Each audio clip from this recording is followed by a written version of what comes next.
یہ ڈاکٹر صاحب، یہ میری طرف سے، ہمارے والدین کی طرف سے یہ مسجد کی خدمت کے لیے آپ ہمارا حصہ ڈال دیجیے، اور جیسا کہ ریدی صاحب نے بھی اعلان کیا اور مسجد کی انتظامیہ بھی بار بار آپ سے گزارش کر رہی تھی، تو اللہ تبارک و تعالیٰ اپنے گھر کی انشاءاللہ خود تعمیر کا بندوبست فرمانے والا ہے، ہمیں پریشان ہونے کی ضرورت نہیں ہے۔ لیکن ایک بات یہ ہے کہ مسجد بنانا آسان ہے، اس کو آباد کرنا مشکل ہے۔ اللہ تبارک و تعالیٰ ہمارے دلوں کو اپنے گھر کی طرف بھی رکھے اور ہمیں اس گھر کی رونقیں بڑھانے کی توفیق عطا فرمائے۔ محترم سامعین، وقت کافی ہو چکا ہے، مجھ سے پہلے ماشاءاللہ فریدی صاحب انہوں نے سرکار کے ذکر کے گلدستے پیش کیے اور جناب محترم قاری محمد نواز سیالوی صاحب انہوں نے سرکار کے میلاد کے وہ پھول چن چن کے مختلف رنگوں کے، مختلف خوشبوؤں کے اکٹھے کر کے ایسا گلدستہ بنا کے آپ کے سامنے پیش کیا۔ لیکن ایک بات ذہن میں رکھیں کہ زندگیاں ختم ہوئیں اور قلم دان ٹوٹ گئے، تیرے اور صاحب کا تو ایک بات بھی پورا نہ ہوتا۔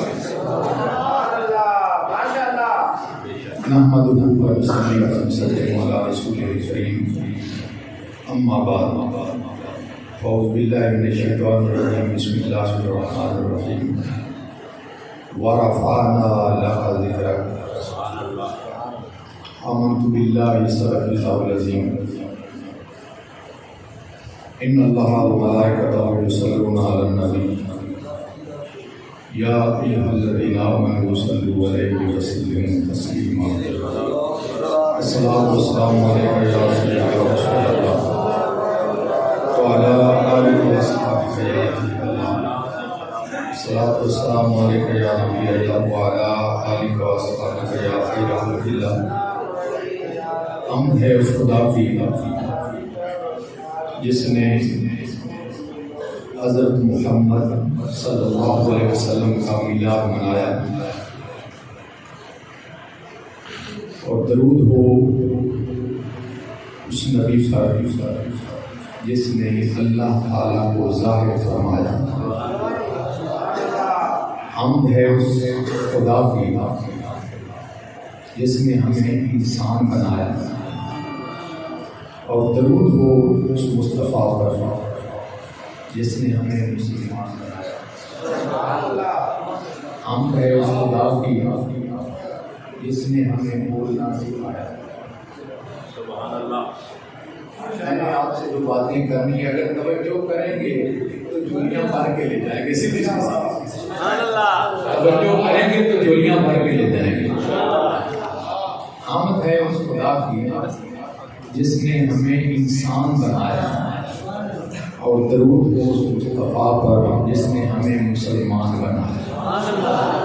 حمد ہے اس خدا کی جس نے ہمیں بولنا سکھایا، اور درود ہو اس مدنی سرکار پر جس نے ہمیں کلمہ پڑھایا۔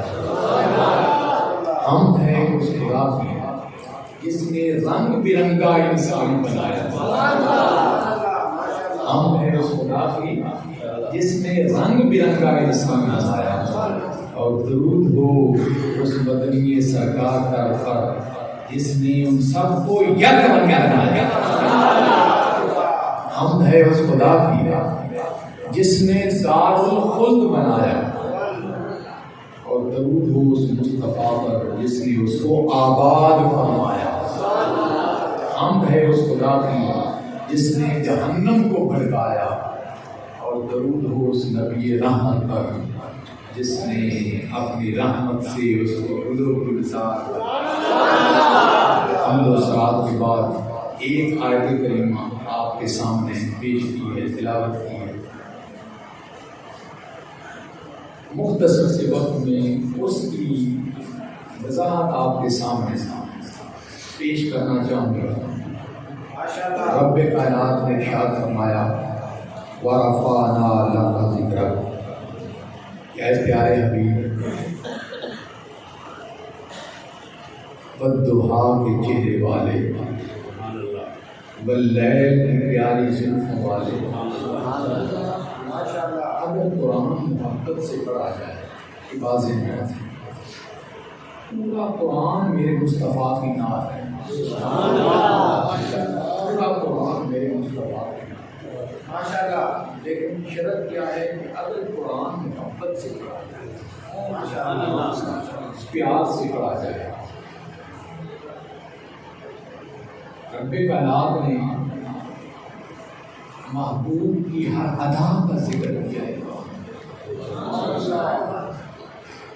فرمایا محبوب والضحیٰ کے چہرے والے، واللیل کی پیاری زلفوں والے، ما ذات کے کاجل والے، وما رمیتا اس رمیتا کے پیارے ہاتھ والے، وجہ اللہ کے چہرے والے، لا امرکا کی پیاری جان والے، یاسین کے مبارک دانتوں والے، علم نشرح لک صدرک کے سینے والے، حامیم کے کنڈوں والے۔ اے محبوب، ہم نے آپ کی خاطر آپ کے ذکر کو بلند کر دیا۔ محبوب، ہم نے تیری خاطر تیرے ذکر کو، اس آیت پہ غور کریں، اللہ تبارک و تعالیٰ نے اس آیت میں ہم کا لفظ استعمال کیا، جمع کا لفظ استعمال کیا ہے۔ حالانکہ خدا تعالیٰ کی ذات واحد ہے، وہ کیا ہے؟ ہم جمع کے لیے استعمال ہوتا ہے، اسے تو میں کرنا چاہیے تھا۔ اور یہ بھی یاد رکھیں کہ اللہ تعالیٰ کی شان ایسی ہے کہ جو نہ میں کہنے سے کم ہوتی ہے اور نہ ہم کہنے سے بڑھتی ہے۔ سبحان اللہ! اس کی عظمت اور شان میں اور ہم سے بہت بڑا، بلکہ اللہ تبارک و تعالیٰ نے بہت سارے مقام پر میں کا بھی لفظ استعمال کیا۔ اور یہ بھی یاد رکھیں کہ میں جچتا ہے تو صرف خدا کو جچتا ہے، میں جچتا ہے تو صرف، دوسرے لفظوں میں یہ جو لفظ غرور اور تکبر ہے، کسی کو اجازت نہیں ہے غرور اور تکبر۔ اگر تکبر کے لائق اگر کوئی ذات ہے تو وہ خدا نہیں ہے۔ ہم کہتے ہیں نا اللہ اکبر، یہی تکبر ہے، سب سے بڑا۔ اللہ کہتا ہے میں سب سے بڑا ہوں۔ تو اگر تکبر کے لائق ذات ہے تو وہ کون سی ہے؟ اللہ تبارک و تعالیٰ میں کا بھی لفظ استعمال کرتا ہے، واحد بھی سیغہ استعمال کرتا ہے، قل هو اللہ، وہ اللہ ایک، انی انا اللہ، بے شک میں ہی اللہ ہوں، بے شک میں ہی اللہ ہوں، هو اللہ الذی لا الہ الا ہو۔ لیکن یہاں اللہ تعالیٰ نے واحد کا لفظ کیوں نہیں استعمال کیا، جمع کا کیوں کیا؟ مفسرین فرماتے ہیں کہ اللہ تعالیٰ کی شان نہ میں کہنے سے کم ہوتی ہے نہ ہم کہنے سے بڑھتی ہے، لیکن جہاں اللہ تبارک و تعالیٰ واحد کا صیغہ استعمال کرتا ہے وہاں اپنی شان جلالت کا مظاہرہ کرتا ہے، اپنی شان جلالت کا مظاہرہ کرتا ہے، اور جہاں ہم کا صیغہ استعمال کرتا ہے وہاں اسے اپنی شان بڑھانا مقصود نہیں ہوتا، بلکہ اس آیت میں اس مقام پر جس چیز کا ذکر ہوتا ہے اصل میں اللہ تعالیٰ اس کی شان بڑھانا پسند کرتا ہے۔ کہ جس آیت میں اللہ ہم کا لفظ استعمال کرتا ہے وہاں جس کا ذکر ہوتا ہے اس کی عظمت اور شان بلند کرنا چاہتا ہے. اس آیت کریمہ میں اللہ تبارک و تعالیٰ نے ہم کا لفظ استعمال کیا. آپ کہیں گے کہیں اور بھی ہے؟ قرآن مجید کے اندر آئیے ایک دو آیتیں برکت کے طور پہ اِنَّا أَعْطَيْنَاكَ الْكَوْثَرَ. یہاں اس آیت میں اس کا ترجمہ کیا ہے کہ اے پیارے حبیب صلی اللہ علیہ وسلم ہم نے آپ کو خیر کثیر عطا فرما دی. بیٹھتے اے پیارے حبیب ہم نے آپ کو خیر کثیر عطا فرما دی. ہر چیز کی کثرت عطا فرما دی. کیا مطلب کہ یہاں ہم کہہ کے مصطفیٰ کی عظمت کو چاپ چاپ لگا دی. ایک جگہ پہ رب کرام نے فرمایا اِنَّا نَحْنُ نَزَّلْنَا الذِّکْرَ وَإِنَّا لَهُ لَحَافِظُونَ. کہ بے شک ہم نے اس قرآن کو نازل کیا اور ہم ہی اس کے یہاں ہم کہہ کے قرآن کی عظمت کو چار چاند لگا دیا. اسی طریقے سے یہاں رب کائنات نے فرمایا وَرَفَعْنَا لَكَ ذِکْرَکَ. اے محبوب ہم نے تیری خاطر تیرے ذکر کو بلند کر دیا. محبوب ساری کائنات جو کچھ کرتی ہے وہ میری خاطر کرتی ہے اور میں خدا ہو کر جو کچھ کرتا ہوں وہ تیری خاطر کرتا ہوں. محبوب ساری کائنات میری رضا چاہتی ہے اور میں خدا ہو کر محبوب تیری رضا چاہتا ہوں.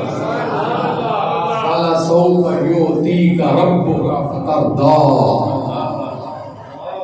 محبوب تیرا رب تجھے اتنا دے گا کہ تو راضی ہو جائے گا. موسیٰ علیہ السلام کا نام سنا تھا؟ اتنے جلیل القدر پیغمبر ہے. اللہ تعالیٰ نے انہیں وہ اعزاز عطا فرمایا ہے جس اور نبی کے حصے میں کلیم اللہ اللہ تعالیٰ سے براہ راست گفتگو کرنے والے. اللہ تعالیٰ سے براہ راست ہم کلام ہونے والے ہیں. وہ کیا فرماتے ہیں قرآن اٹھا کے دیکھیں اجلت الیک ربی لترضیٰ. آج آپ کو قرآن کی سیر کرانی میں باہر نہیں جا رہا. اجلت الیک ربی لترضیٰ.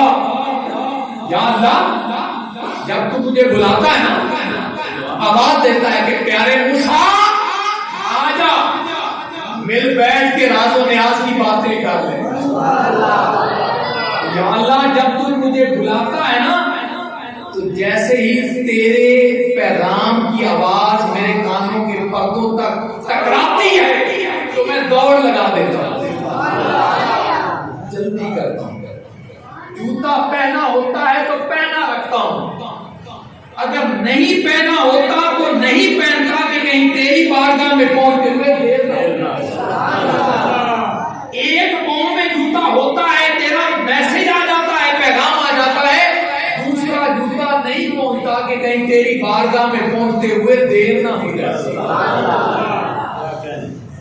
یا اللہ میں یہ جلدی جلدی کیوں کرتا ہوں دوڑ کے کیوں تیری بارگاہ میں آتا ہوں لترضیٰ تاکہ تو راضی ہو جائے تاکہ تو راضی ہو جائے. حضرت سلیمان علیہ السلام کا نام سنا ہوا بڑے واقعات ہیں حقیقت کے گھنٹوں درکار ہے ان کی عظمت اور شان بیان کرنے کے لیے. اللہ تعالیٰ نے ساری دنیا کی حکومت بھی عطا فرمائی تھی اور نبوت بھی عطا فرمائی تھی اور ساری کائنات میں جتنی چیزیں ہیں ان تمام کو حضرت سلیمان علیہ السلام کے تابع فرمان بنا دی. یہ ہوا آپ کے تابع فرمان جنوں سے بڑے لوگ ڈرتے ہیں نا اور جس کو جن چمٹ جاتے ہیں پھر وہ جان بھی نہیں چھوڑتے. لیکن حضرت سلیمان علیہ السلام کی حکومت جنوں پر بھی. یہ جتنے فضاؤں میں اڑنے والے آپ کو پرندے نظر آ رہے ہیں یہ سارے کے سارے حضرت سلیمان علیہ السلام کے غلام تھے تابع فرمان تھے. کر نام سنا چیونٹیاں، یہ چیونٹیاں حضرت سلیمان علیہ السلام کے سامنے کمال ہے. حضرت سلیمان علیہ السلام چیونٹیوں کی بولیاں بھی جانتے ہیں، پرندوں کی بولیاں بھی جانتے ہیں. نبوت بھی ہے، حکومت بھی ہے. اللہ اتنا راضی ہے لیکن کیا فرماتے ہیں؟ رب اوزعنی ان اشکر نعمتک التی انعمت علی وعلی والدی وان اعمل صالحا ترضاه. یا اللہ مجھے ہمت دے، مجھے توفیق دے کہ میں شکر کروں تیرے ان احسانات کا، میں شکر کروں تیری ان نعمتوں کا جو تو نے مجھ پر اور میرے والدین پر. دوستو اللہ کے شکر گزار بننے والے کیوں والا شکرتم لازیدنکم، اگر تم میری نعمتوں کا شکر ادا کرو گے نا تو میں تمہیں اور زیادہ عطا کروں گا.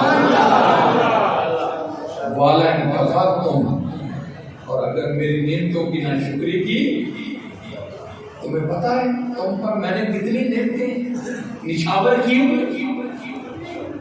وَإِن تَعُدُّوا نِعْمَتَ اللَّهِ لَا تُحْصُوهَا، اگر تم میری نعمتوں کو گننا شروع کر دو نا، شمار کرنا شروع کر دو، تمہاری زندگیاں تو ختم ہو سکتی ہیں، میری نعمتیں ختم ہو سکتی نہیں.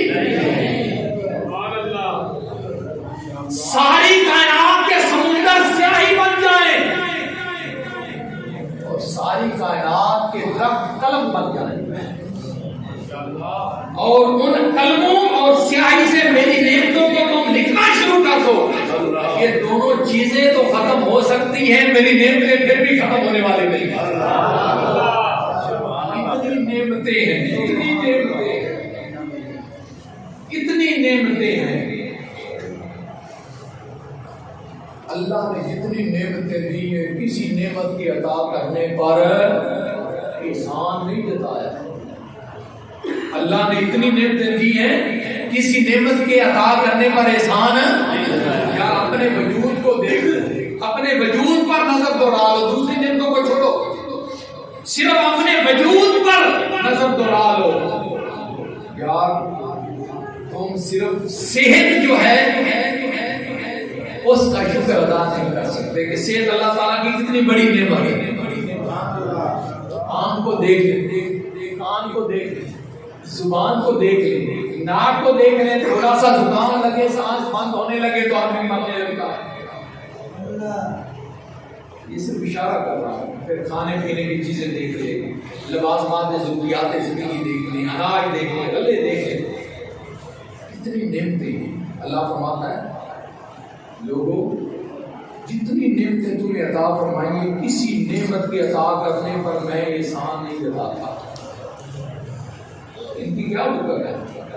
لیکن قربان جائیں. جب اللہ تعالیٰ نے نعمت عظمیٰ عطا فرمائی نا، سب سے بڑی نعمت جس کے صدقے سے یہ ساری نعمتیں ملی ہیں وہ کون سی نعمت تھی؟ رب کائنات نے فرمایا لقد من اللہ علی المؤمنین اذ بعث فیہم رسولا. سبحان اللہ. البتہ تحقیق اللہ تعالیٰ نے احسان کیا مومنوں پر کہ انہیں اپنا حبیب عطا کر دیا. اللہ تعالیٰ نے جان دی احسان نہیں جتایا، مال دیا احسان نہیں جتایا، اولاد دی احسان نہیں جتایا، قرآن دیا احسان نہیں جتایا، رمضان دیا احسان نہیں جتایا، یہاں تک کہ خود اپنی معرفت کروائی تو احسان. بیکارات نے تو فرمایا لولاک لما خلقت الافلاک، محبوب اگر تو نہ ہوتا تو یہ کائنات کی کوئی چیز بھی نہ ہو سکتی. حدیث قدسی محبوب اگر تو نہ ہوتا تو میں جنت کو پیدا نہ کرتا، اگر تو نہ ہوتا تو آسمانوں کو پیدا نہ کرتا، اگر تو نہ ہوتا تو زمین کو پیدا نہ کرتا. اللہ تعالیٰ فرماتا ہے کون تو کنزا مخفیہ، میں تو چھپا ہوا خزانہ تھا. فَأَحْبَبْتُ أَنْ أُورَثَ، اللہ تعالیٰ کے 99 نام تو پڑھتے ہیں نا، 99 نام اللہ تعالیٰ کے. وہ رحمان بھی ہے، وہ رحیم بھی ہے، وہ ستار بھی ہے، وہ غفار بھی ہے، وہ قہار بھی ہے، وہ وہاب بھی ہے، علی کل شیء، سب خزانوں کا مالک ہے. اللہ تعالیٰ فرماتا ہے میں چھپا ہوا خزانہ تھا لیکن مجھے کوئی پہچانتا نہیں تھا. میں رحمان تو تھا لیکن مجھے کوئی رحمان کہنے والا ہی کوئی نہیں تھا. میں رحیم تو تھا لیکن میں صفت رحیمی کس پر ظاہر کرتا. میں ستار تھا، کس کے عیبوں کو چھپاتا. میں غفار تھا، کوئی گناہگار تھا ہی نہیں، میں کس کو معاف کرتا. میں خالق تھا، ابھی کسی کو پیدا نہیں کیا. میں رازق تھا، ابھی کسی کو تنکا بھی نہیں دیا. اللہ فرماتا ہے احببت ان اورث، میں نے پسند کیا کہ میری پہچان ہونی چاہیے.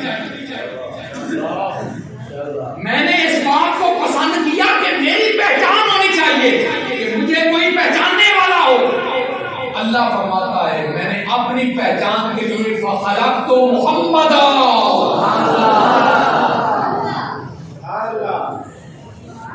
یہ اللہ فرماتا ہے کہ اپنی پہچان کے لیے میں نے باعث تخلیق کائنات حضرت محمد مصطفیٰ تو پتا چلا کہ حضور اکرم صلی اللہ تعالی علیہ وسلم نعمت عظمی ہیں جس کی عطا کرنے پر رب کائنات نے فرمایا لوگوں سب کچھ دیا ہے، احسان نہیں جتایا، لیکن کوئی آدمی اپنے محبوب کا دیدار بھی نہیں کراتا.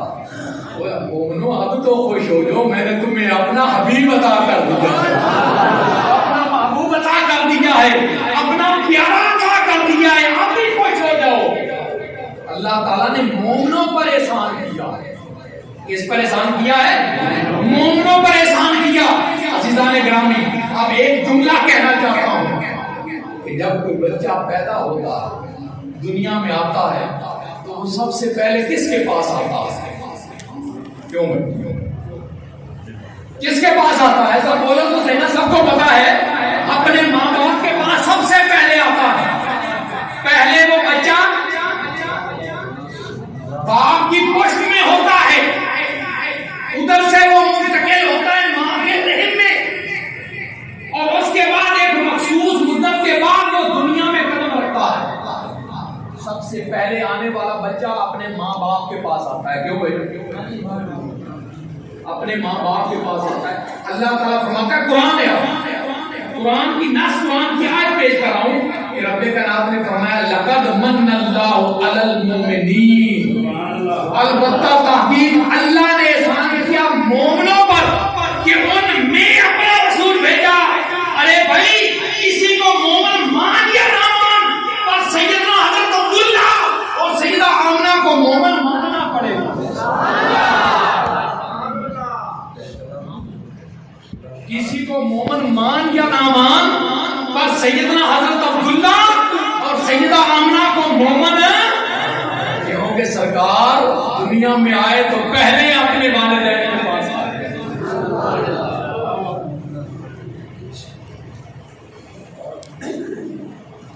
دوسرے نمبر پہ آئیے، میں نے کہا نا کہ آج قرآن کی سیر کرانی ہے آپ کو. رب کائنات نے فرمایا لا اقسم بہذا البلد، میں قسم نہیں کھاتا. مجھے کیا پڑی ہوئی قسم کھانے کی؟ بھائی قسم وہ کھاتا ہے جسے اپنی ذات پر شک ہو، اپنی بات پر شک ہو، اپنے قول پر شک ہو، اپنے فعل پر شک ہو، اپنی شخصیت پر شک ہو، اس میں تو وہ کھاتا ہے. مجھے کیا پڑی ہوئی خدا ہو کر قسم کھانے کی؟ میں کیوں قسم کھاؤں؟ میں تو ساری کائنات کا خالق ہوں. میں کیوں قسم کھاؤں؟ میں تو ساری کائنات کا مالک اور رازق ہوں. ساتھ ہی فرمایا ہاں قسم کھاتا ہوں.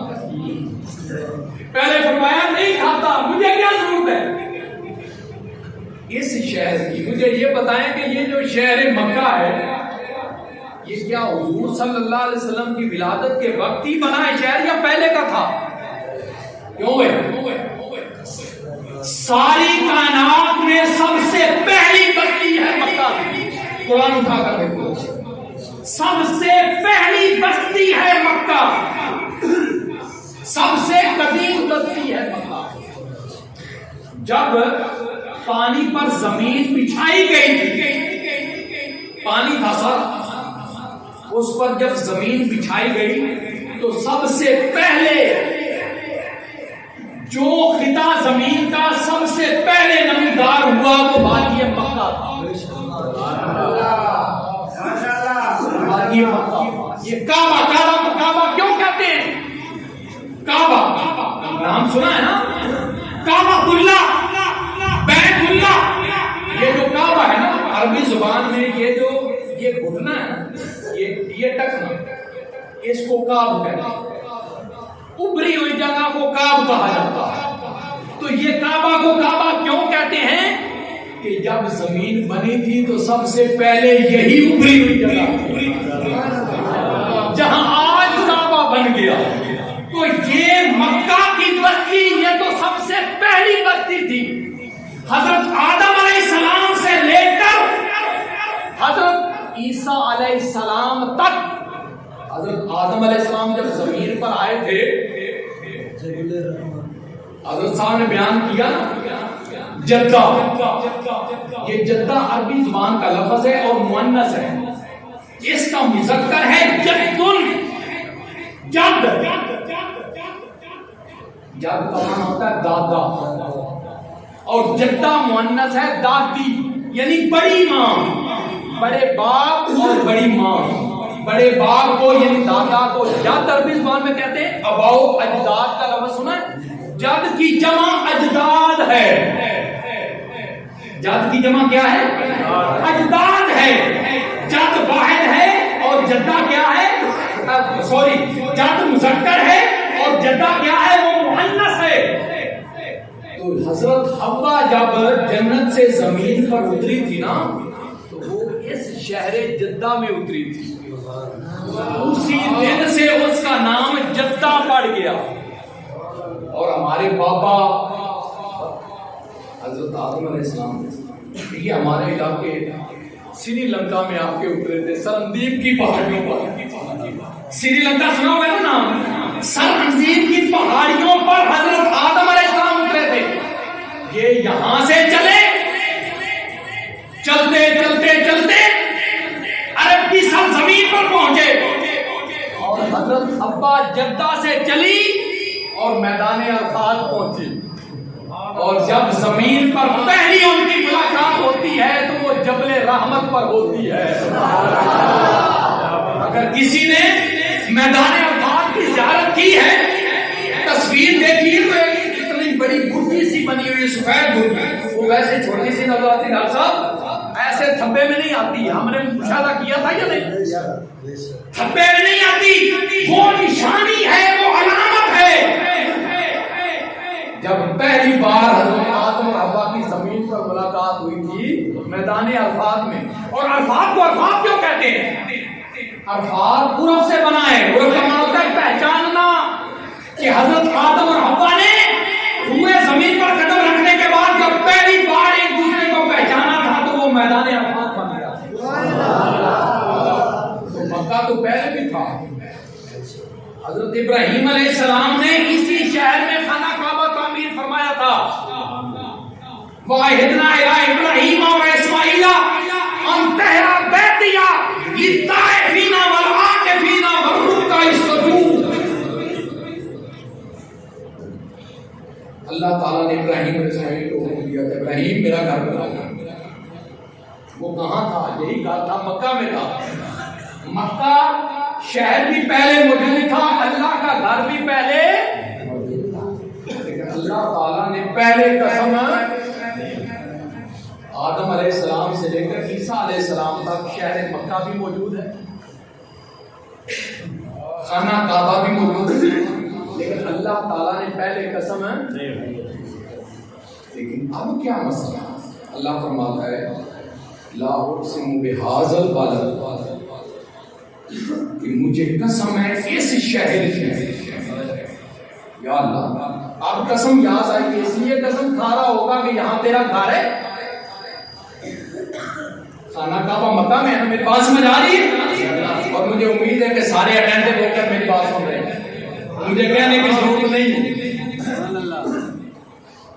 کہ یا اللہ اس لیے قسم کھا رہا ہے کہ وہاں تیرا گھر ہے۔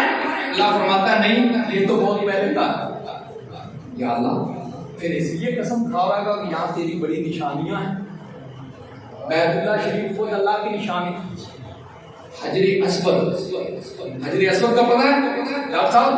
ہم نے تو حجر اسود کو چوما تھا،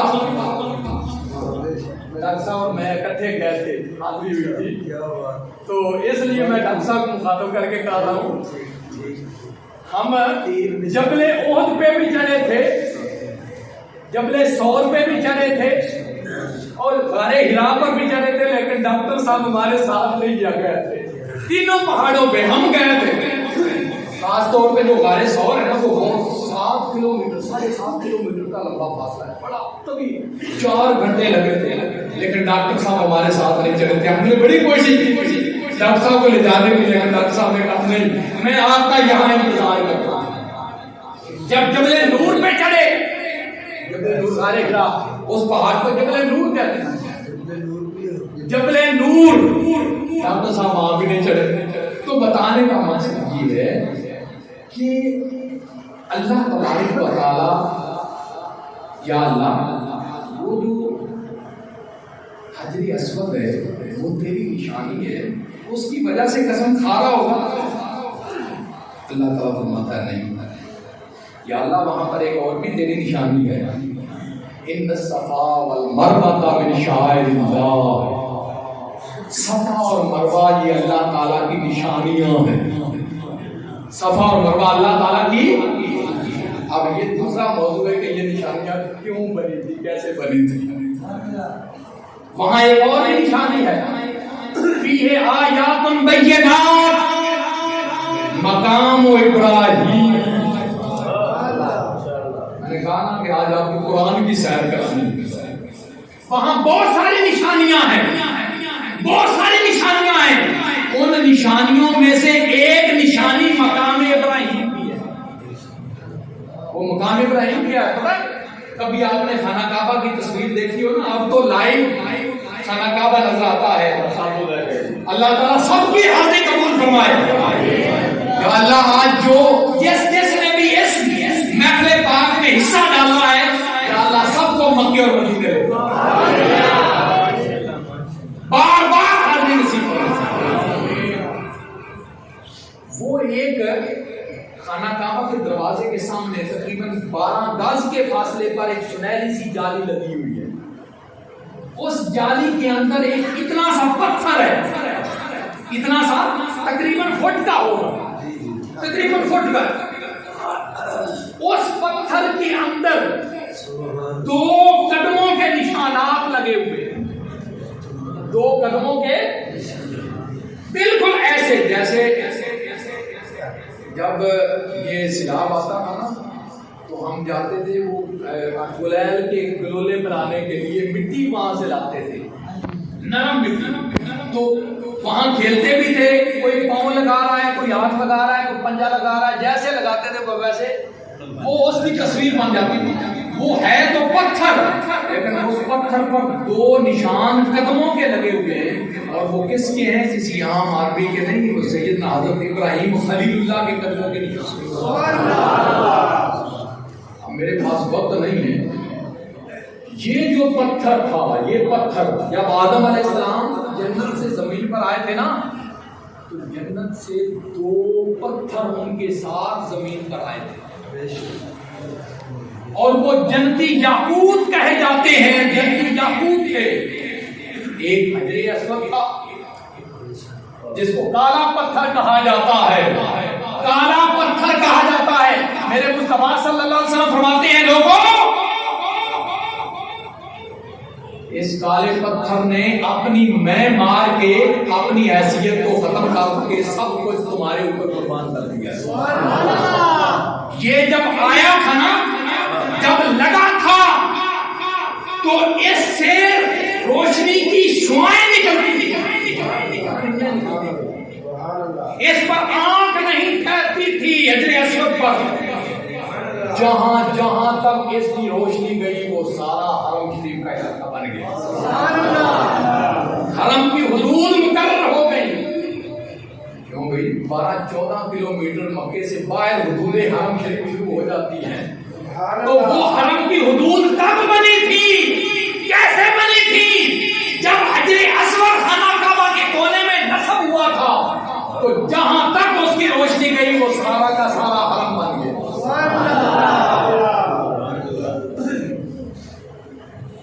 میرے مصطفیٰ صلی اللہ علیہ وسلم نے دوسری بات فرمایا یہ حجر اسود اس دنیا میں اس زمین پر اللہ تعالیٰ کا دایاں ہاتھ ہے. یہ حجر اسود دنیا میں زمین پر اللہ تعالیٰ کا دایاں ہاتھ ہے اور اللہ تعالیٰ اس زمین پر اس پتھر کے ذریعے اپنے بندوں سے مصافحہ کیا کرتا ہے. اس لیے جو لوگ حجر اسود کو چومتے ہیں وہ پتھر کو نہیں چومتے، وہ خدا کے ہاتھ کو چومتے ہیں. خدا کے ہاتھ کو چومتے ہیں. تیسری بات میرے مصطفیٰ صلی اللہ علیہ وسلم فرماتے لوگوں قیامت کا دن ہوگا، اللہ تعالیٰ اس پتھر کو حجر اسود کو آنکھیں عطا فرمائے گا، زبان عطا فرمائے گا، کان عطا فرمائے گا، گویا کہ انسانی شکل عطا فرمائے گا.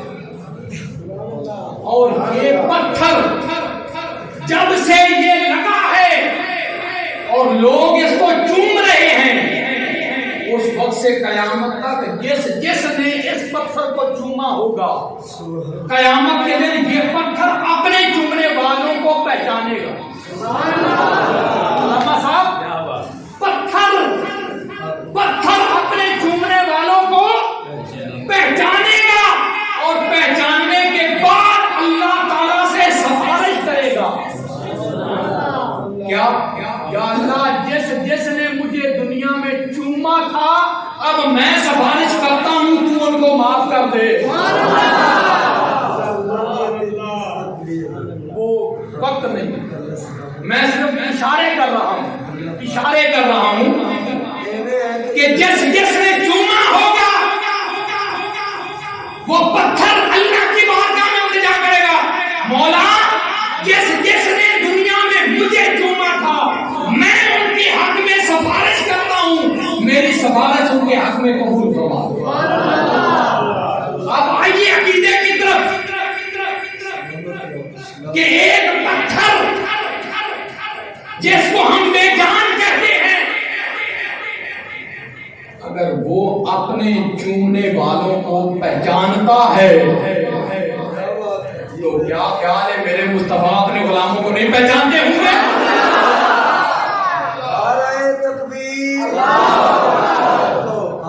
اللہ نو ایک من کا سجا چاہ کے ایک ہاتھ سنتے نعرہ تکبیر، رسالت، رسالت، تحقیق، حیدری، کار کی آمد، کار کی آمد، سارے کی آمد، آئے اہل سنت زندہ باد. دوستو اگر وہ پتھر ہو کر اپنے کروڑوں اربوں چومنے والوں کو پہچان سکتا ہے تو ہمارا بھی عقیدہ ہے انشاءاللہ جن کے گلے میں سرکار کی غلامی کا پتہ ہے جو مصطفیٰ پہ درود و سلام پڑھتے ہیں قیامت کے دن میرے مصطفیٰ ان کو بھی پہچانیں گے. اور اگر ایک پتھر اللہ کی بارگاہ میں سفارش کر سکتا ہے تو میرے مصطفیٰ اپنے غلاموں کی سفارش کیوں نہیں کر سکتے؟ اگر اللہ ایک پتھر کی سفارش قبول کر سکتا ہے تو کیا میرے مصطفیٰ جب اپنے غلاموں کی سفارش کریں گے تو اللہ رد کر دے گا؟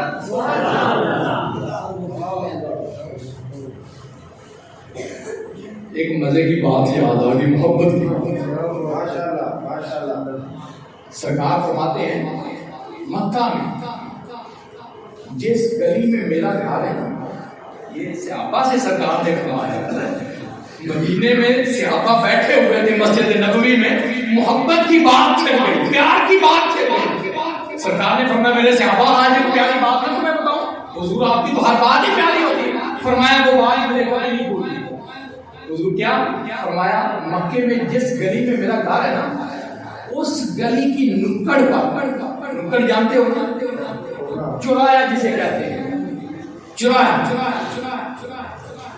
ہر طرف سے جہاں راستہ جاتا ہے، فرمایا جس گلی میں میرا گھر ہے نا، اس گلی کی نکڑ پر ایک چھوٹا سا پتھر ہے، ایک چھوٹا سا پتھر ہے جو مجھے آج بھی یاد ہے، پتھر مجھے آج بھی یاد ہے، حضور مکے میں تو اور بھی بہت سارے پتھر ہیں، فرمایا دوسرے پتھر بھی ہیں لیکن وہ پتھر مجھے کبھی نہیں بھولتا، حضور حکمت کیا ہے، فرمایا وہ پتھر وہ ہے کہ جب سے میں نکلا تھا اپنے گھر سے پہلی بار، اس وقت سے لے کر جب تک جتنی بار میں اس پتھر کے قریب سے گزرتا تھا وہ مجھ پہ درود و سلام پڑا کرتا تھا،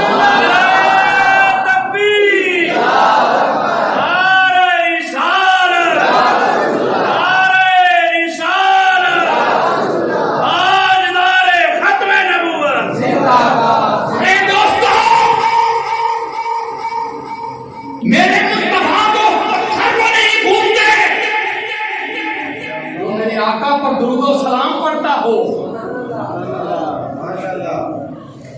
تو بھلا جو سرکار کے غلام دن رات حضور پہ درود و سلام پڑھتے ہوں گے میرے سرکار اس کو کیسے بھول سکتے ہیں؟ اچھا مدینے میں بھی ایک پتھر ہے، ایک پہاڑ ہے، بلکہ سرکار فرماتے ہیں کہ یہ پہاڑ وہ ہے جو ہم سے محبت کرتا ہے اور ہم اس پہاڑ سے محبت کرتے ہیں، کیا پہاڑ، اس کا نام ہے جبل احد، کیا نام ہے؟ ایک بار میرے آقا صلی اللہ علیہ وسلم اس پہاڑ پہ تشریف لے گئے، اس پہاڑ پہ تشریف لے گئے، پہاڑ بجٹ میں آ گیا، جھومنے لگا، جھومنے لگا، بجٹ میں آ گیا، بجٹ کیا بھائی ہوگا، خوشی میں انتہائی خوشی، جھومنے لگا، اچھلنے لگا، بھنگڑا ڈالنے لگا، آج سرکار میرے اوپر آ گئے، سرکار نے قدم رنجا فرمایا، میرے مصطفیٰ نے اپنی ایڑی ماری پتھر فرمایا، اسکت یا جبل فإن علیکم نبی و صدیق و شہیدان، کہ اے پہاڑ اب خیر بھی جا، اب ہوش میں بھی آ جا، تیرے اوپر ایک اللہ کا رسول ہے، ایک صدیق ہے اور دو شہید ہیں، ابھی شہید ہوئے نہیں، لوگ کہتے ہیں نبی کو دیوار کے پیچھے کا بھی علم نہیں، عقیدے کو سمجھو، مقام مصطفیٰ کو سمجھو، حضرت عمر بھی تھے، حضرت عثمان بھی تھے، ابھی حضرت عمر بھی زندہ ہیں، حضرت عثمان بھی زندہ ہیں، لیکن میرے مصطفیٰ نے فرمایا تجھ پر ایک اللہ کا رسول ہے، ایک صدیق ہے اور دو شہید ہیں،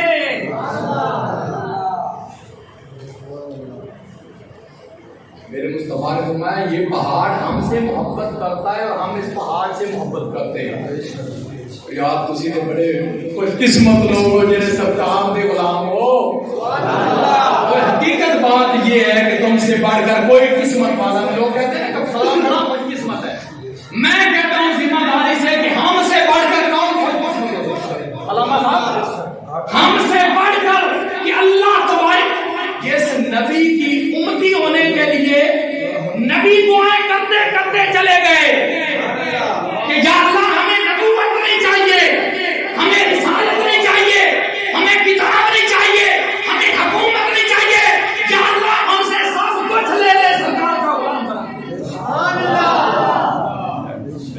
وہ دعائیں کرتے کرتے چلے گئے، اللہ تعالیٰ نے ہمیں دعا کے بغیر سرکار کا غلام بنا دیا، اور خوش قسمت کیا ہو گیا۔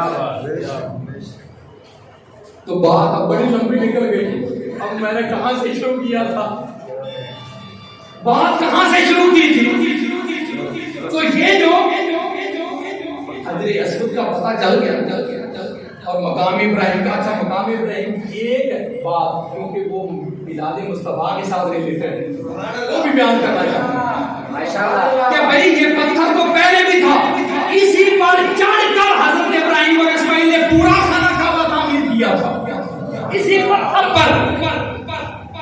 اس وقت سیڑھیاں نہیں ہوتی تھی، چڑھنے کے لیے کوئی اور چیز نہیں ہوتی تھی، اللہ تعالیٰ نے انتظام کیا، واقعہ لمبا ہے بیان نہیں کروں گا، بس یہ پتھر جبرائیل نے انسانی شکل میں آ کر اسماعیل علیہ السلام کو دیا تھا، تو اس پتھر پہ اسماعیل علیہ السلام چڑھ جاتے تھے، پتھر لے کر، گارا لے کر، جو بھی مٹیریل لے کر، یہ پتھر خود بخود اوپر چلا جاتا تھا، لیفٹ کا کام دیتا تھا، بجلی نہیں تھی، کوئی چین نہیں تھی، کوئی تار نہیں تھی، بس حکم کا غلام تھا، اسماعیل علیہ السلام چڑھتے، اشارہ کرتے تو وہ پتھر خود بخود اوپر چلا جاتا، اشارہ کرتے نیچے آ جاتا، پورا خانہ کعبہ تعمیر ہو گیا، پورا خانہ کعبہ تعمیر ہو گیا، وہ پتھر اسی طریقے سے سلامت۔ جب وہ خانہ کعبہ مکمل ہو گیا تو رب کائنات نے فرمایا ابراہیم اب جس مقصد کے لیے یہ گھر بنایا تھا وہ مقصد بھی پورا کر، یا اللہ کیا فرمایا، اب لوگوں کو بلاؤ وہ اس کا آ کر حج کیا کریں، فَأَذِّنْ فِي النَّاسِ بِالْحَجِّ، قرآن ہے، قرآن کہتا ہے ابراہیم بلاؤ لوگوں کو اس کا آ کر حج کیا کریں، یا اللہ اس وقت کوئی انٹرنیٹ نہیں تھا، کوئی ذرائع مواصلات نہیں تھے، کوئی ٹیلی فون نہیں تھا، کوئی لاؤڈ سپیکر نہیں تھا، کچھ بھی نہیں تھا، یار آپ آواز دیتے ہیں، آپ کی آواز کہاں تک پہنچے گی؟ کیوں بھائی بغیر سپیکر کی آپ کی آواز انور صاحب فوجی صاحب کہاں تک پہنچے گی؟ آپ کے گھر تک آپ کی آواز نہیں پہنچ سکتی، یا اللہ پوری دنیا میں لوگ ہیں، زیادہ سے زیادہ چلو مکے کی وادی تک میری آواز پہنچ جائے گی، پیغام پہنچ جائے گا، تو یا اللہ یہ گھر صرف مکے والوں کے لیے، فرمایا ابراہیم یہ گھر پوری دنیا کے لوگوں کے لیے ہے، مصابۃ للناس وامنا، ساری کائنات کے لوگوں کے لیے، تو یا اللہ میری آواز کیسے پہنچے گی؟ فرمایا ابراہیم جو پتھر تمہیں دیا تھا نا، جس پہ کھڑے ہو کر تیرے بیٹے نے تجھے مٹیریل فراہم کیا تھا، اب تو اس پتھر پہ چڑھ جا اور لوگوں کو آواز دے، آواز دینا تیرا کام ہے، اور قیامت تک آنے والی نسلوں کے کانوں پر تیری آواز کو پہنچانا میرا کام ہے، ماشاءاللہ میرا کام ہے، میں ماشاءاللہ۔ ابراہیم علیہ السلام نے اس حجر اسود پر چڑھ کر اعلان کیا، لوگوں اللہ کا گھر بن چکا ہے، اب اللہ تمہیں حکم دیتا ہے کہ اس گھر کا آگے حج کرو، طواف کرو۔ آئیے اب تفاصیر اٹھا کر دیکھیں، حدیث اٹھا کر دیکھیں کہ حضرت ابراہیم علیہ السلام نے جب اعلان کیا، انہوں نے کوئی ہم سے تو آواز اعلان ہو جاتی ہے نا، ابراہیم علیہ السلام نے ایسے گلا پھاڑ کے اعلان نہیں کیا، گلا پھاڑ کے اعلان نہیں کیا، بس ایک آواز دی۔ اب یہ عام آدمی کی آواز نہیں تھی، یہ اللہ کے خلیل کی آواز تھی، یہ اللہ کے نبی کی آواز تھی۔ ابراہیم علیہ السلام نے جب آواز دیا تو تفاسیر میں آتا ہے، اور میرے مصطفیٰ کا بھی فرمان ہے کہ وہ آواز مکے والوں نے صرف نہیں سنی، مدینے والوں نے نہیں سنی، عراق اور شام والوں نے نہیں سنی، اس وقت پوری دنیا میں جو لوگ موجود تھے، اس وقت پوری دنیا، پوری روئے زمین پر جہاں جہاں لوگ موجود تھے، ان تمام نے حضرت ابراہیم علیہ السلام کی وہ آواز سنی۔ دوسرے نمبر جو نسلیں ابھی آنے والی تھی قیامت تک، جن میں اب ہم شامل ہیں اور ابھی قیامت تک آنے والی ہیں، حضرت ابراہیم علیہ السلام نے جب آواز دی، کیوں کہ ساری کائنات سے پہلے اللہ تبارک و تعالی عالم ارواح میں ساری روحوں کو پیدا کر چکا تھا۔ ابراہیم علیہ السلام نے جب آواز دی نا، تو وہ آواز اس وقت کے موجود لوگوں نے نہیں سنی، بلکہ قیامت تک آنے والے جتنے بھی لوگ تھے ان تمام کی روحوں نے بھی وہ آواز سنی۔ نہیں، آواز سنی نہیں. جس نے ابراہیم علیہ السلام کی آواز پر لبیک کہا، اللہ کے گھر کی زیارت اسی کو نصیب ہوئی ہے. ڈاکٹر صاحب آپ کی طرف خط آیا تھا، کیا بات. وہاں جا کے کہتے ہیں لبیک اللہم لبیک لا شریک لک لبیک ان الحمد والنعمت لک والملک لا شریک لک. میں حاضر ہوں یا اللہ، میں حاضر ہوں، تیرا کوئی شریک نہیں، میں حاضر ہوں. بھئی تجھے بلایا کس نے؟ تو حاضر. بھائی جب بچہ کلاس میں ہوتا ہے نا، استاد حاضری بولتا ہے،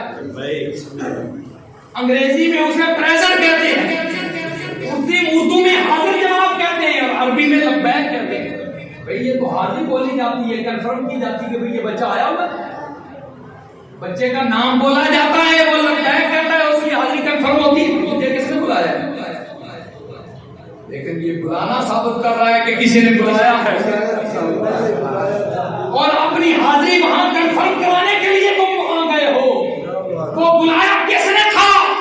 حضرت ابراہیم علیہ السلام نے بلایا تھا. اور کس لیے بلایا تھا؟ اس گھر کی حاضری کے لیے بلایا تھا. اور جس نے جتنی بار لبیک کہا، لبیک لبیک لبیک، اسے اتنی بار اللہ نے اپنے گھر کی زیارت کرائی. ایک صورت وہ ہوتا ہے کہ جو ایک بار لبیک کہتا ہے، اور اگر کوئی مرید کسی کو آواز دے نا، تو ایک مرید جس کے دل میں پیر کی بہت محبت ہوتی ہے، بار لبیک لبیک لبیک لبیک یا لبیک لبیک لبیک یا رسول اللہ، لبیک لبیک لبیک یا رسول اللہ، لبیک لبیک لبیک یا رسول اللہ، لبیک لبیک لبیک یا رسول اللہ، لبیک لبیک لبیک یا رسول اللہ. تاجدار ختم نبوت زندہ باد، زندہ باد، تاجدار ختم نبوت زندہ باد، زندہ باد، اہل سنت زندہ باد. اچھا، جب حضرت ابراہیم علیہ السلام نے اس پتھر پہ چڑھ کے یہ اعلان کیا تھا تو پتھر ویسے ہی رہا، ابراہیم کے قدم نہیں لگے. اب جب اعلان بھی کر دیا نا، تو اللہ تعالیٰ نے فرمایا ابراہیم تو نے میرا گھر بنا دیا، اور صرف ایک اشارے پہ گھر بنا دیا، اتنا پیارا گھر بنا دیا، رونقیں لگنے لگی. ابراہیم میں خوش ہوں، میں خوش ہوں. اب میں تجھے کچھ دینا چاہتا ہوں، تجھے کچھ دینا چاہتا ہوں، عطا کرنا چاہتا ہوں. یا اللہ تیرا بڑا کرم ہے، کسی چیز کی کوئی کمی نہیں ہے، تمام نعمتیں تو نے عطا کر دی. یا اللہ کسی کی کمی نہیں ہے. فرمایا ابراہیم جب مالک خوش ہوتا ہے نا تو وہ انعام دیتا ہے. آج تیرا رب تجھے انعام دینے کے لیے تلا ہوا ہے، اور تو جو مانگے گا تیرا رب تجھے وہی انعام کے طور پہ عطا کر دے گا. ہم جیسا کوئی دنیا دار ہوتا تو پتا نہیں وہ کہنا مینوں کوئی بیگھا زمین دے دے، یا کوئی کار دے دے، کوئی کوٹھی دے دے، یا کوئی دنیا دار ہے نا، ہم دنیا ہی مانگتے ہیں اور کیا مانگتے ہیں.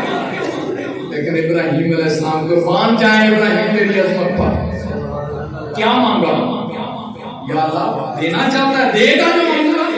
فرمایا ابراہیم میں نے خدا نے تجھ سے وعدہ کر دیا ہے، تو مانگ تو صحیح اپنے مولا سے، کیونکہ تو نے اب مجھے خوش کر دیا ہے، اب تو مانگ میں تجھے خوش کروں گا.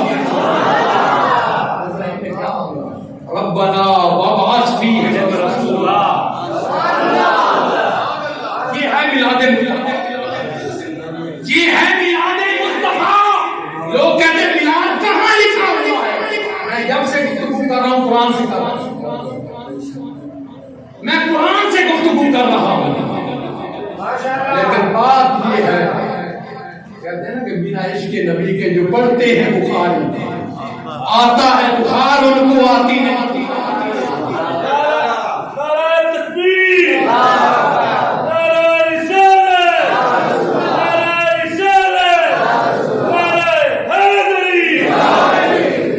جب حضرت ابراہیم علیہ السلام نے عرض کی نا یا اللہ اگر دینا ہی چاہتا ہے نا تو وہ جو تیرا آخری نبی آنے والا ہے، وہ جو تیرا محبوب نبی ہے، بس صرف لائٹ جلا دے اور پریشان ہونے کی ضرورت نہیں. وہ جو تیرا محبوب نبی ہے، وہ جو تیرا لاڈلا نبی ہے، وہ جو باعث تخلیق کائنات نبی ہے، یا اللہ اگر دینا ہی چاہتا ہے تو وہ میری نسل اور میری اولاد میں بھیج دے۔ یا اللہ مجھے اس نبی کا دادا بنا دے، مجھے اس نبی کا دادا بنا دے۔ جب ابراہیم علیہ السلام نے دعا کی تو وہ پتھر موم ہو جاتا ہے اور ابراہیم علیہ السلام کے دونوں پاؤں اس پتھر میں پیوست ہو جاتے ہیں۔ وہ پتھر میرے مصطفیٰ کے میلاد کی علامت ہے۔ وہ پتھر مقام ابراہیم میرے مصطفیٰ کے میلاد کی نشانی ہے۔ پتا چلا ہے اس پتھر تو باہر آ جائے، بات لمبی ہوگی، اب بات کو ختم کر رہا ہوں۔ ورفعنا اللہ کا ذکر، اب یہ 2-3 گھنٹے کا خطاب ہے، میں اب اس طرف نہیں جانا چاہتا۔ ابھی نماز اس آیت کو ٹچ بھی نہیں کیا، لیکن آخر میں رب کائنات نے فرمایا ورفعنا اللہ کا ذکر، اے پیارے حبیب ذکر کرنے والا میں ہوں۔ یہ دنیا والے ذکر کرتے ہیں نہیں کرتے، نہ تجھے فرق پڑتا ہے نہ مجھے فرق پڑتا ہے۔ ہم خدا کا ذکر کرتے ہیں، ہم خدا پہ احسان نہیں کرتے۔ علامہ صاحب جی ہم مصطفیٰ کا ذکر کرتے ہیں، ہم خدا پہ احسان نہیں کرتے۔ نہ ہمارے ذکر کی خدا کو ضرورت ہے، نہ ہمارے ذکر کی مصطفیٰ کو ضرورت ہے۔ یہ بات پلے بات، ہم خدا کے لیے کرتے ہیں، مصطفیٰ کے لیے کرتے ہیں، اپنے لیے کرتے ہیں۔ ہم خدا کا ذکر کرتے ہیں تو اپنے لیے کرتے ہیں، مصطفیٰ کا ذکر کرتے ہیں تو رب کائنات نے فرمایا محبوب یہ دنیا والے تیرا ذکر نہیں کرتے تو نہ کریں۔ ورفعنا اللہ کا ذکر، محبوب میں نے تیرے ذکر کو بلند کر دیا اور تیری خاطر بلند کیا ہے، تیری خاطر بلند کیا۔ محبوب مجھے مان، میں تجھے مانتا ہوں۔ سبحان اللہ، ہمیں کسی دنیا والے کی ضرورت ہی نہیں۔ تم مجھے رب کہے میں تجھے رسول کہتا ہوں، تم مجھے خدا کہے میں تجھے مصطفیٰ کہتا ہوں، تم مجھے یا اللہ کہے میں تجھے یا رسول اللہ کہتا ہوں، تم مجھے رب العالمین کہے میں تجھے رحمت للعالمین کہتا ہوں۔ بابو تو مجھے مان، میں تجھے مان، اور جو تجھے شانیں دی ہیں نا کسی نے نہیں دی ہے، سب تیرے مولا نے تجھے شانیں دی ہیں۔ محبوب ذکر تیرا بلند کیا ہے تو میں نے کیا ہے، ورفعنا اللہ کا ذکر کا، اور تیری خاطر کیا ہے۔ بہت سارے ترجمہ لکھنے والے نا یہ لاکا جو ہے نا اس کا ترجمہ ہی چھوڑ جاتے ہیں۔ حضرت صاحب لاکا کا ترجمہ ہی چھوڑ جاتے ہیں، کیوں چھوڑتے ہیں؟ کہ یہ لاکا میں عظمت مصطفیٰ ظاہر ہوتی ہے۔ ہو جاتے ترجمہ قرآن میں بھی داغ لگا جاتے ہیں، ڈنڈی مار جاتے ہیں کہ کہیں مصطفیٰ کی عظمت وہاں ظاہر ہو جائے۔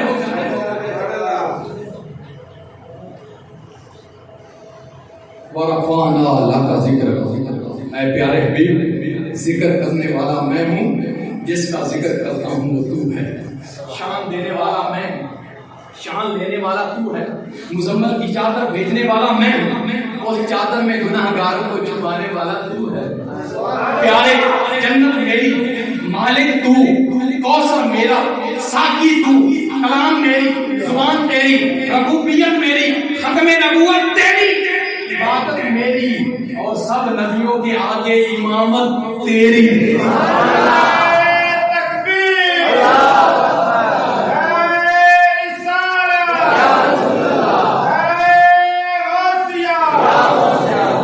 پیارے قرآن نازل کرنے والا میں، امت کو عملی نمونہ پہنانے والا تو، پیارے تیری زبان سے بولنے والا میں، آگے تشریح کرنے والا تو، پیارے تقدیر میری، تدبیر تیری، تخلیق میری، تقسیم تیری، قدرت میری، رحمت تیری، بخشش میری، شفاعت تیری، برکت میری، حرکت تیری، یہ خلقت میری اور امت تیری۔ محبوب تیرا مکی کی عادت، مدنی کی عادت، سونے کی عادت۔ اب آخری بات کہہ رہا ہوں ورفعنا اللہ کا ذکر کے حوالے سے، اگر بات ہے کہ ٹائم ہوتا تو ابھی تو اس کو اس آیت کو میں نے ٹچ بھی نہیں کیا۔ رب کائنات نے فرمایا محبوب تیرے ذکر کو میں نے اتنی بلندی اور اتنی رفت دے دی ہے نا کہ ایک وقت ایسا آئے گا جب میرا ذکر کرنے والا دنیا میں کوئی نہیں رہے گا. میرا ذکر کرنے والا. یا اللہ یہ کیسے ہو سکتا ہے؟ میں کل من علیہا فان. قرآن سے باہر کوئی بات نہیں کروں گا. کل من علیہا فان وَيَبْقَى وَجْهُ رَبِّكَ ذُو الْجَلَالِ.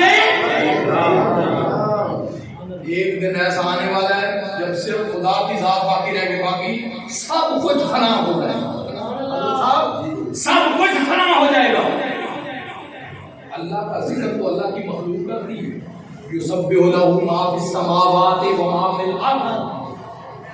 قرآن ہے، قرآن پیش کرو کہ اللہ تعالیٰ کی ساری مخلوق اپنی زبان حال میں اللہ کا ذکر کرتی ہے، اللہ کی حمد و ثنا کرتی ہے. تو جب مخلوق نہ رہی تو کیا خیال ہے؟ خدا کا ذکر باقی رہا. بھائی جب ذکر کرنے والا ہی کوئی نہیں رہے گا تو خدا کا ذکر کون کرے گا؟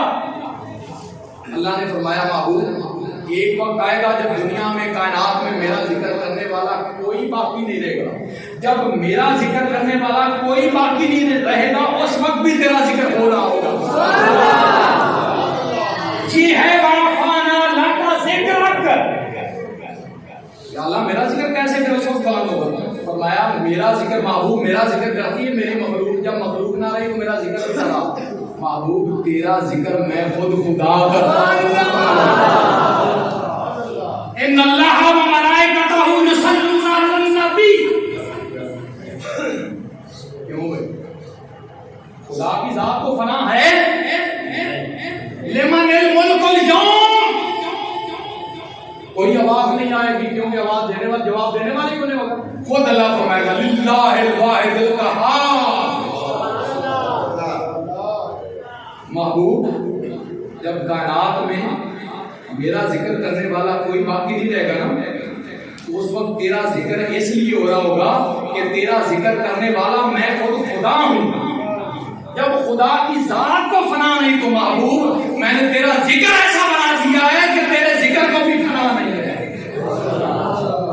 یا زندہ صحبت باقی. آپ کی بڑی مہربانی، آپ نے میری باتیں توجہ سے سنی اور ٹائم کافی ہونے والا ہے، ہو چکا ہے. تو اب میرا خیال ہے کہ کھڑے ہو کر زندگی بارگاہ میں سلام پیش کر دیجیے.